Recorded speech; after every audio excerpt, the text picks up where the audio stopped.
La entrevista del Telematutino 11, gente importante a tratar temas importantes, comenzando la semana con la doctora Rosario Espinal, socióloga, politóloga, catedrática y una escritora formidable de artículos muy contundentes y que de verdad dejan la pista caliente. Rosario, buenos días, encantado. Buenos días. Un honor otra vez tenerte. Gracias.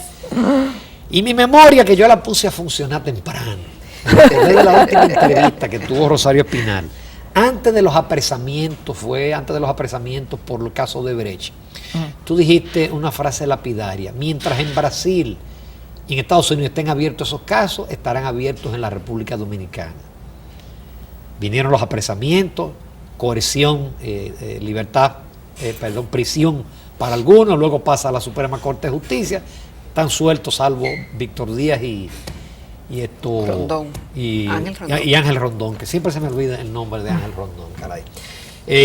¿Tú sigues opinando lo mismo, que ese caso, mientras esté abierto en Brasil, va a estar abierto aquí? No habrá como aquí ya un bajo perfil del tema. Mira, bueno, un ejemplo es que en lo que parecía ser un bajo perfil, como que se habían tranquilizado un poco las cosas, surge la entrevista en El País, sí, de hace un par de días, que otra vez reabre la discusión. Y sale El País nuestro. Y sale República Dominicana mencionado ahí.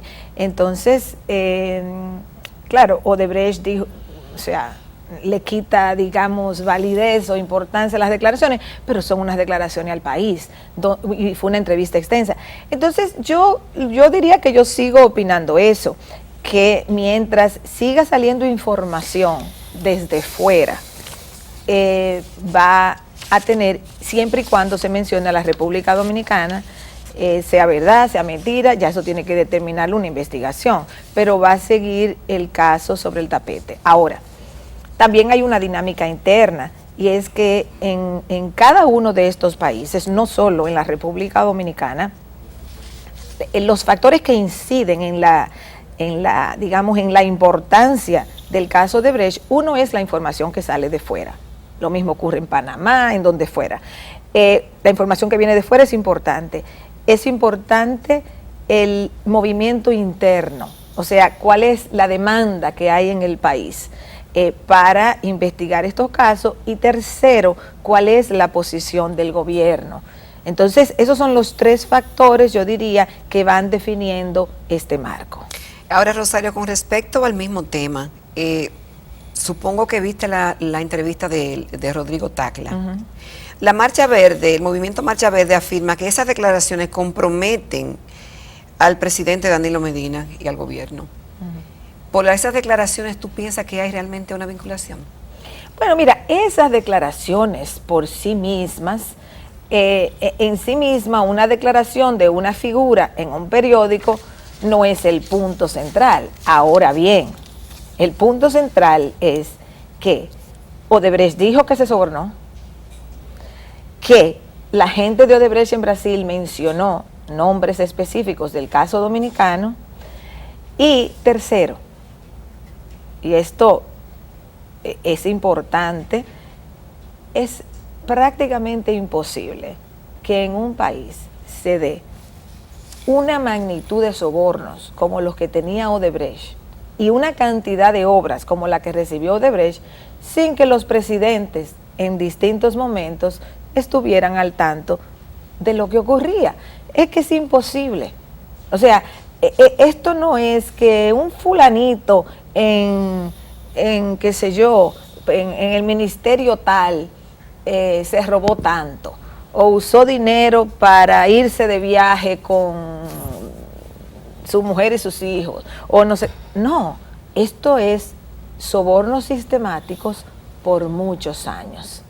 Entonces, eso necesariamente tenía que involucrar a las máximas autoridades del país y a los presidentes.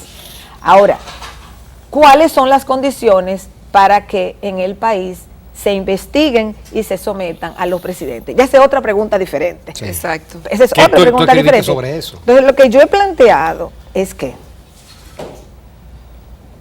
en En general, si vemos los casos de los distintos países, donde realmente se ha llegado a ese punto de manera importante es en Brasil. El contexto de Brasil es un contexto de crisis económica muy fuerte, donde hay una oposición fuerte empresarial, se conjugó con la crisis económica, con movilizaciones sociales, y eso permitió el enjuiciamiento, incluso que se sacara del poder a Dilma y que se esté sometiendo a Lula. O sea, realmente en Brasil hay una situación de crisis económica y política generalizada que ha viabilizado el que se llevaran a Dilma del poder y que se tenga a Lula sometido. Entonces, lo que yo he planteado es que se puede decir, y yo lo digo, o sea, realmente aquí los presidentes no están al margen de lo que aquí ocurrió, porque aquí no podía ocurrir todo lo que ocurrió sin que los presidentes supieran o estuvieran involucrados o lo aprobaran o lo que fuera. Es que es imposible. Ahora, de una lucha en contra de la corrupción y en contra de la impunidad, para que tenga éxito en un país como este, donde no hay un contexto ahora mismo de crisis económica, tiene que ir, digamos, escalonadamente. O sea, tú no puedes pedir lo máximo sin haber conseguido otras cosas primero, porque el Estado y los gobernantes siempre se resisten. O sea, el Estado desarrolla lo que yo planteaba en mi artículo de la semana pasada, anticuerpos. O sea, el Estado va reajustándose a ver, bueno, cómo yo me reajusto, cómo yo espero, cómo yo desactivo por aquí. O sea, porque el Estado no está aquí, vengan a atacarme que yo aguanto todos los tiros. No, es una lucha política, es una lucha de poder. Entonces, todas las partes están en un ataque y en un contraataque, y esa es la naturaleza de la lucha política. Entonces, en el contexto dominicano, donde no hay una situación de crisis económica que precipite una crisis de magnitud política, entonces un movimiento social tiene que medir muy bien su fuerza y saber dónde enfila sus cañones para ir logrando conquistas, porque si se busca ya lo mayor, es probable que no se consiga ni lo mayor ni lo menor, y ese fue el planteamiento que yo hace unos días hice, que me han malinterpretado muchísimo y que no sé qué, porque bueno, una cosa es que se plantee, sí, planteese como objetivo, es verdad. Ahora, de que se van a resistir, de que esos presidentes y expresidentes tienen muchísimo poder, de que si tú le preguntas a la sociedad dominicana quién es tu principal líder político, te van a mencionar la mayoría, uno de esos tres. Entonces, tú tienes que saber cuál es tu capacidad de lucha para poder llevar a cabo una lucha exitosa. Rosario, con tu permiso y los amables televidentes, esta conversación está muy interesante. Vamos a hacer una breve pausa porque todavía nos quedan muchas preguntas de interés, todavía especialmente sobre este tema, con la doctora Rosario Espinal.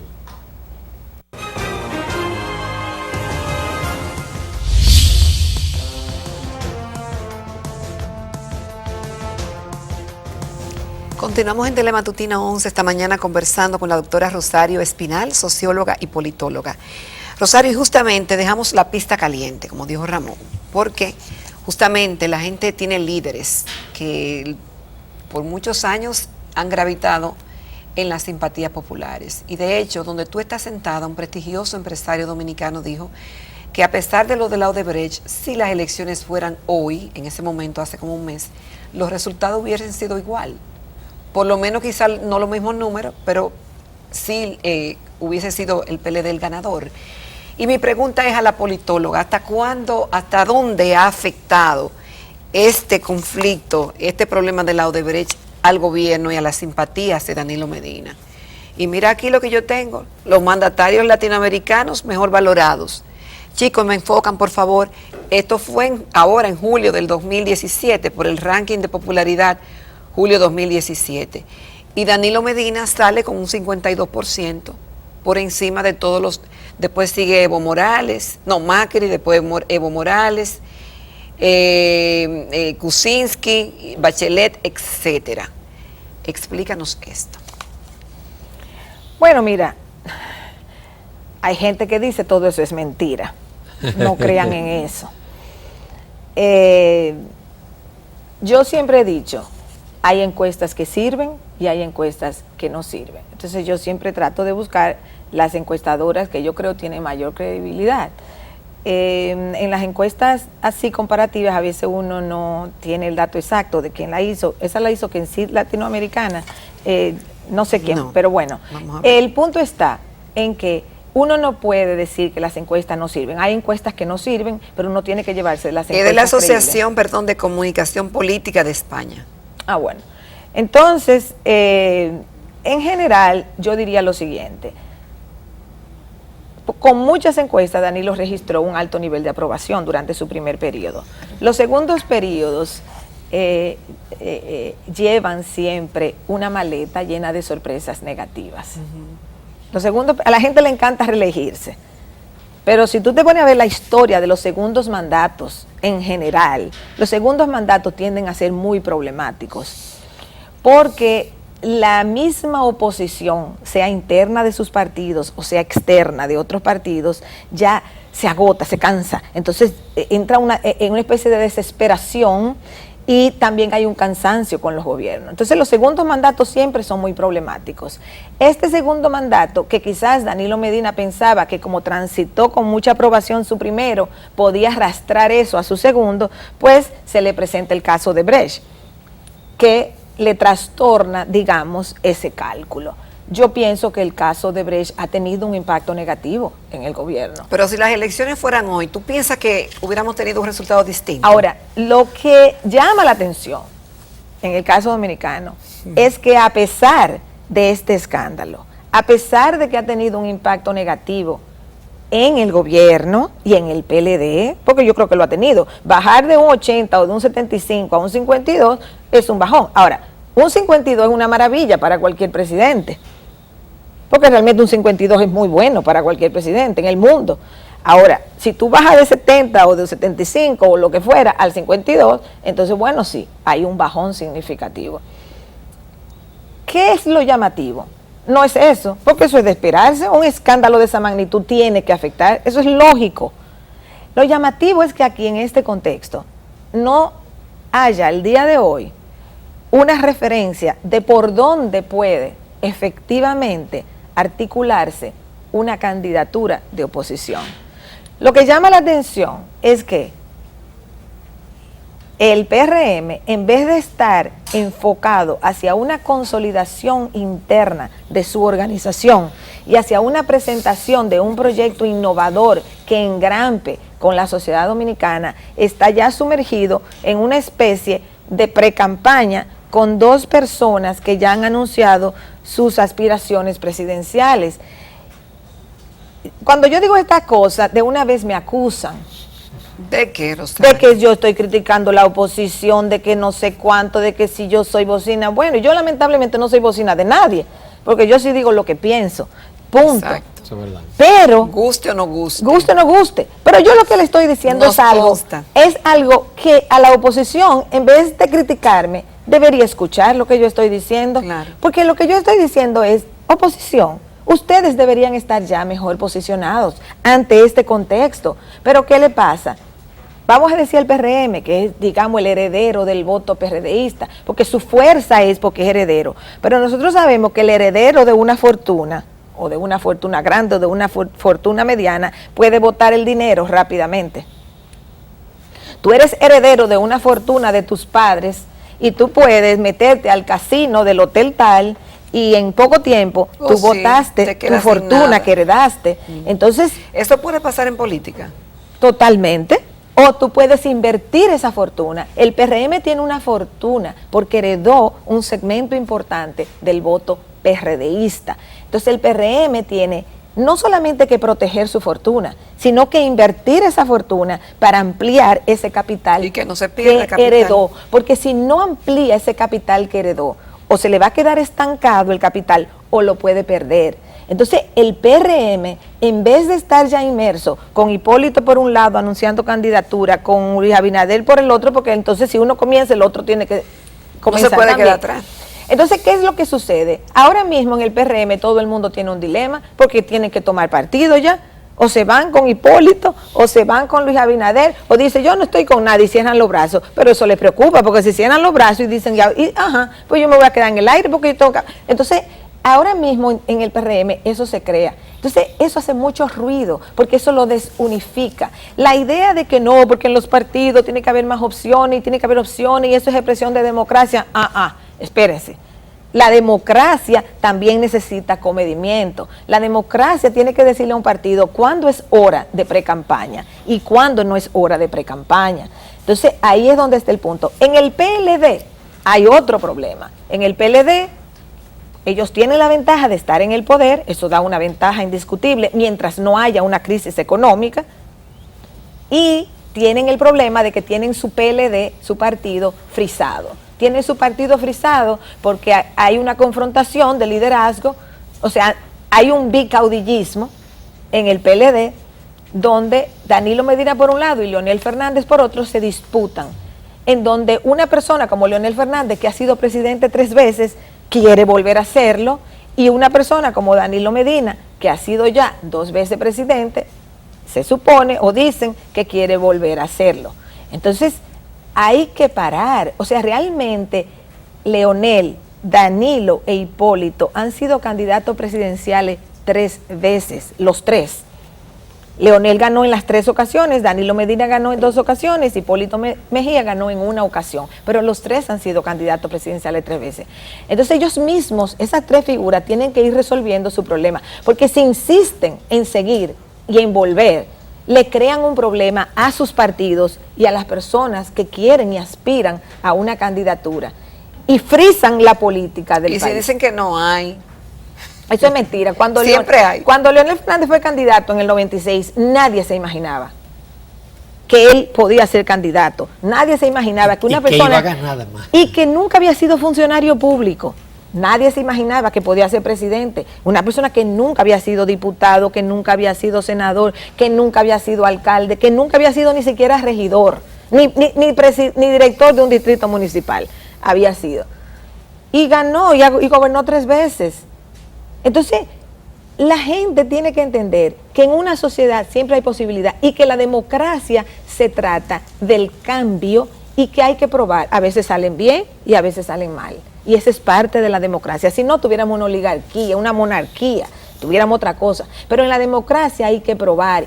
Y el tranque que hay en los partidos, en el PLD y en el PRM, y ni decirte de los chiquitos, que son básicamente organizaciones con un jefe que quiere de manera vitalicia ser candidato presidencial, porque los partidos chiquitos son aún más antidemocráticos. Sí, completamente. Entonces, ese es el escenario. Que no les gusta oír que yo diga esto, yo lo siento, si no les gusta oírlo, pero esa es la realidad política. Y aquí lo que más debería llamar la atención en este momento es cómo es posible que en medio de un escándalo como el de Odebrecht, que involucra fundamentalmente al PLD, porque ellos son los que han gobernado fundamentalmente en ese periodo, aquí no haya al día de hoy una oposición que se vea articulada, que se vea forjándose, que se vea ganando adeptos en la sociedad dominicana. Eso es lo que debe ser motivo de preocupación para la oposición.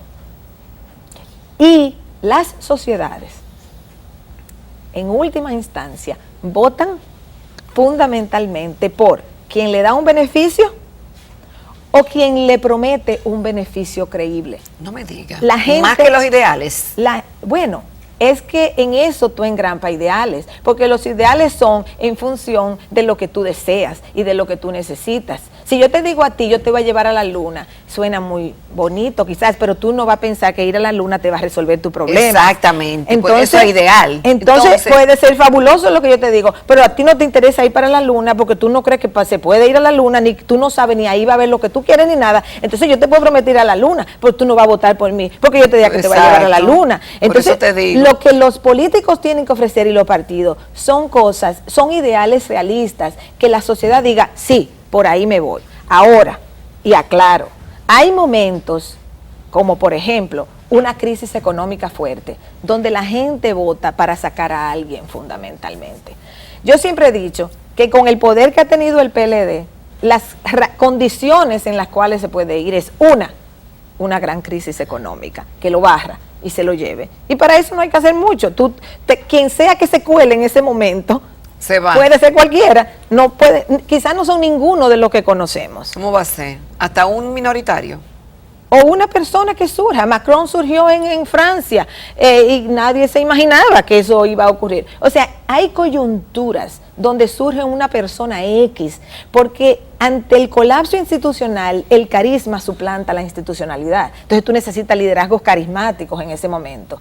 Entonces no es si un partido es chiquito o es grande, lo que sea, no se sabe, alguien surge. Pero una crisis económica es un factor fundamental que podría llevárselo sin que la oposición haga mucho. El otro factor que podría llevárselo es que la oposición se articule bien, que haya una propuesta de oposición importante en la cual la gente crea, en la cual la gente vea una posibilidad de cambio con optimismo. Para eso hay que trabajarlo desde la oposición. O sea, eso es fundamental. Y el otro factor que podría también crear una situación de crisis sería, por ejemplo, una división del PLD. Pero es difícil una oposición en un partido en el poder si no hay un contexto de crisis económica. Porque si no hay un contexto de crisis económica, los que se van pocos, porque el resto prefiere quedarse a seguir batallando para seguir en el poder. Entonces, apostar a que se van a dividir de una manera como mitad-mitad es difícil si no hay esa condición anterior de una crisis económica. Y retomando el caso de Brecht, es decir, vimos cómo hasta la propia jueza Miriam Germán Brito habló de lo flojos que son los expedientes, que solamente se sustentan en lo que dijo algo en Brasil. Es decir, a uno le daría la impresión que si no hay una profundización de los expedientes, y no sabemos si de verdad se está profundizando y se está trabajando en ello, esos casos podrían sencillamente diluirse y ser descargados todos los imputados cuando acuden a primera instancia. Bueno, mire, yo repito mucho que la corrupción en República Dominicana es sistémica y endémica. Sistémica quiere decir que está por donde quiera, que la corrupción no está aquí, está por donde quiera, expandida. Es sistémica en ese sentido. Y es endémica porque viene de muy lejos, no porque no se pueda cambiar, sino porque viene de muy lejos.